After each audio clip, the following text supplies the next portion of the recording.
बिस्मिल्लाहिर्रहमानिर्रहीम, अस्सलाम वालेकुम। आज हम बात करेंगे ADHD के बारे में, attention deficit hyper activity disorder. जिसे इसके नाम से जो है वो ज़ाहिर है कि अटेंशन डेफिसिट है और प्लस हाइपर एक्टिविटी डिसऑर्डर है। और दूसरा ये कि बेसिकली ये कम्प्लेक्स जो है वो न्यूरो डेवलपमेंटल जो है वो डिसऑर्डर है। और आजकल बहुत ज़्यादा जो है वो बच्चों के अंदर इस तरह की इश्यूज़ आ रहे हैं। इवन पाकिस्तान से ज़्यादा बाहर के जो मुल्क हैं उनमें इस तरह के बहुत सारे इश्यूज़ हैं। और इसको हम आज आपके सामने होम्योपैथी की ऐसी 10 जो है वो मेडिसिन आपके साथ डिस्कस करेंगे जो ADHD के जो पेशेंट्स हैं, जो बच्चे हैं, उनकी हेल्प कर सकती हैं। और एक गलतफहमी ये भी दूर कर दें कि ये सिर्फ बच्चों की बीमारी है, ये बड़ों को भी होती है। और बच्चों में के साथ साथ बड़ों के अंदर ये बहुत सारे इश्यूज़ जो हैं इस तरह के पाए जाते हैं जो ADHD के अंदर आते हैं। अब कुछ लोग इसको ऑटिज़म और जो है वो ADHD और ग्लोबल जो डिले है उसको हम मिक्स कर देते हैं। लेकिन चूँकि ये स्पेक्ट्रम है, सिम्पटम इस तरह है कि कुछ सिम्पटम जो हैं वो ऑटिज़म के और ADHD के और ये इकट्ठे हैं, कॉमन है। और कुछ ऐसे हैं जो इसको जो है वो अलग करते हैं। लेकिन हमारा आज का टॉपिक ये है कि हम होम्योपैथी की आपको ऐसी 10 मेडिसिन बताएं जो ADHD के जो पेशेंट्स हैं उनकी हेल्प जो है वो कर सकती हैं।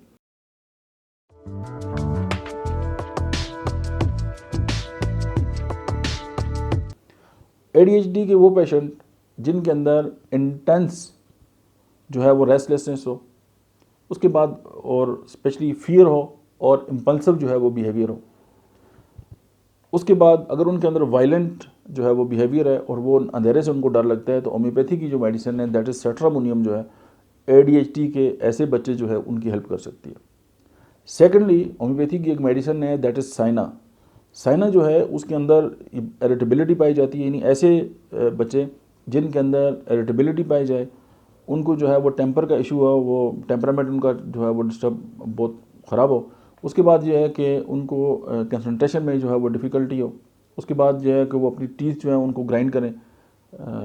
उसके बाद ये है कि रिकरेंट जो है वो उनका नोज़ ब्लीड हो। तो ये सारी जो सिम्टम्स हैं 5 मैंने आपके सामने बताएं और बंदा ADHD के साथ उसका इशू हो, और साइना होम्योपैथी की मेडिसिन जो है इन सब को एड्रेस करने के लिए काफ़ी है। उसके बाद जो तीसरी नंबर पे मेडिसिन है दैट इज़ हायोसाइमस। हायोसाइमस जो है उसमें एक्सेसिव जो है वो टकेटिव जो इश्यूज़ हैं अगर उनके वो पाए जाएँ, उसके अंदर जो है वो रेस्टलेसनेस जो है वो पाए जाए। अब आप कहेंगे कि जी ये टकेटिव बिहेवियर जो है वो ADHD के साथ समटाइम बच्चे बहुत चीखते चिल्लाते हैं, शोर, और यानी कि उनकी अंदर इस तरह की बिहेवियर है, आपको लगता है कि वो कुछ करना चाह रहे हैं और बस लगे हुए हैं, और आप फील करेंगे उनको। मैं जर्मनी में था तो वहाँ पे एक जगह पे मैंने विज़िट किया, तो वो एक्टर थे ऑस्ट्रेलिया के, बहुत ज़बरदस्त। तो वो ये कह रहे थे कि हम लोगों को ये ट्रेनिंग दे रहे हैं कि जो माएँ हैं वो अपने बच्चों के बिहेवियर को अंडरस्टैंड करें कि बच्चा जो है इस वक्त जो है वो क्या सोच रहा है, क्या फील कर रहा है, और उसको समझ कर जो है उनके साथ बिहेव करें। और उसके लिए हम ट्रेनिंग देते हैं। और वो मेरी उनसे बड़ी डिस्कशन हुई ADHD के वाले से।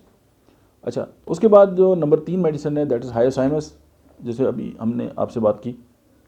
तो उसमें यह है कि टकेटिव बिहेवियर, रेस्टलेसनेस और इनअप्रोप्रिएट जो है वो उनका बिहेवियर है कि यानी कि वो जो उनका बिहेवियर हो वो उस सिचुएशन के साथ जो है ना उसका तालमेल ना हो। फिर साथ उनके अंदर जो है वो जेलिसी बहुत ज़्यादा पाई जाती है, और साथ उनका जो माइंड है वो सस्पिशियस होता है। तो अगर ADHD के लोगों के अंदर ये बात है तो हायोसाइमस जो है वो one of the best remedy है। अभी हम ट्यूबरक्लिनियम की बात करेंगे नंबर 4 पे कि ऐसे ADHD के पेशेंट जिनके अंदर रेस्टलेसनेस जो है वो पाई जाए, यानी कि रेस्टलेस जो है डिस्पोजिशन हो। उसके बाद जो है वो उनका एनर्जी लेवल बहुत हाई हो, यानी कि इस तरह के बच्चे अगर आपको मिलते हैं, ये पेशेंट मिलते हैं। उसके बाद डिफ़िकल्ट उनको फोकसिंग हो, और वो सेंसिटिव टू नॉइस हो कि आवाज़ उनको बहुत ज़्यादा डिस्टर्ब करे, इन्वायरमेंट से वो बहुत ज़्यादा डिस्टर्बिंग उनको हो, और उनको जो है वो स्ट्रॉन्ग डिज़ायर हो स्टिमुलेंट की, स्टिमुलेशन की, लाइक कॉफ़ी, अल्कोहल, टी, कोई ऐसी चीज़ जो उनको स्टिमुलेट करे, और वो आवारागर्द हों, यानी उनके अंदर मिजाज हो कि वो जगह तब्दील करते हो, और वो चूँकि रेस्टलेसनेस पाई जाती है तो वो अपनी जो पोजीशन है उसको तब्दील करते रहते हैं। ये ट्यूबरक्लिनियम के सिम्टम्स हैं। ADHD के साथ पाए जाएँ तो ये दोनों को एड्रेस करने के लिए बहुत ज़बरदस्त जो है वो काम करती है। नंबर 5 जो मेडिसिन है उसको हम डिस्कस करेंगे ADHD के वाले से, दैट इज़ लाइकोपोडियम। लाइकोपोडियम के जो पेशेंट होते हैं वो परफेक्शनिस्ट होते हैं, उनका ये मिजाज है। उसके बाद उनको जो है वो कोई भी फैसला करने में जो है वो दिक्कत पेश आती है, वो जल्दी फैसला कोई नहीं कर सकते और वो बस गोमगो की कफीत में रहते हैं।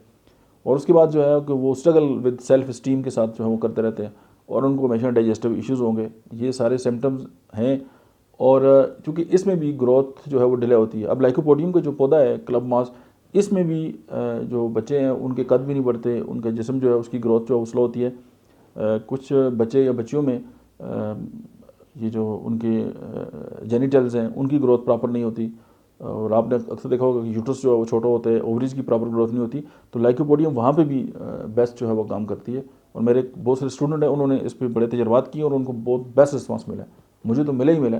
उसके बाद जब मैंने उनको ये बात सिखाई तो उन्होंने जब अपने पेशेंट को दिया तो बहुत अच्छा जो है वो उन लोगों के अंदर तब्दीली आई है। तो लाइकोपोडियम आप यहाँ पे इसको कंसिडर कर सकते हैं। छठे नंबर पे जो मेडिसिन है that is baryta carb. ADHD के पेशेंट है, स्पेशली जो इंटेलेक्चुअली जो डिलेड बच्चे होते हैं, सोशली जो है वो इमेच्योर होते हैं, बड़ों में भी ये सिम्टम्स आ सकते हैं। एंशियस होते हैं, यानी हर वक्त उनको फिक्र, तशवीश, परेशान, ये पता नहीं क्या होगा, हर वक्त लगे रहते हैं। और जो अजनबी लोग होते हैं उनका खौफ होता है। तो बेरियम कार्ब या ब्राइटा कार्ब जो है वो एडीएचडी के बच्चों के लिए यहाँ पे बेस्ट इंडिकेटेड है। अभी हम बात करेंगे क्लकेरिया कार्ब के बारे में। नंबर 7 पे इस मेडिसिन को हमने रखा है कि ऐसे एडीएचडी के पेशेंट जिनका मेटाबॉलिक इश्यूज़ हो, ओवरवेट हो और उनको जो है वो कंसल्टेशन करना उनके लिए आसान ना हो, बहुत मुश्किल हो, लेकिन अगर वो स्ट्रेस और एंक्शियस हो तो और ज़्यादा मुश्किल हो जाए उनके लिए, यानी कि वो ज़रा सा भी जो फ़िक्रमंदी है या दबाव है वो बर्दाश्त नहीं कर सकते और वो बहुत ज़्यादा डिस्टर्ब हो जाते हैं। नंबर 8 पे हम नक्स ओमिका को जो है वो डिस्कस करेंगे कि नक्स ओमिका एक ऐसी मेडिसिन है कि इसकी मिजाज के अंदर, इसके टेम्परामेंट के अंदर जो है वो इरिटेबिलिटी पाई जाती है, बात बात पे लड़ना झगड़ना और बहुत ही मूड ख़राब। इम्पेशेंट लोग जो जल्दबाज होते हैं, इवन वो क्लिनिक में भी आगे नहीं बैठ सकते, उनको जल्दी होती है आने से पहले कि वो पहले से ही ट्रीटमेंट लेके चले जाएँ।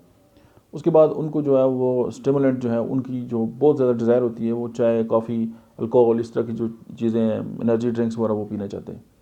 और इन लोगों को हमेशा जो है वो डाइजेस्टिव इश्यूज़ रहते हैं और ये सारे वो लोग हैं, अगर ये सारे सिम्टम्स आ जाएँ प्लस एडीएचडी के सिम्टम उनके साथ हो, यानी आपको ये बात उनके अंदर कम्प्लेक्स मिले, तो नक्स ओमिका जो है वो बेसिक एक और इसमें कमाल है कि ये ड्रेनेज रेमेडी भी है।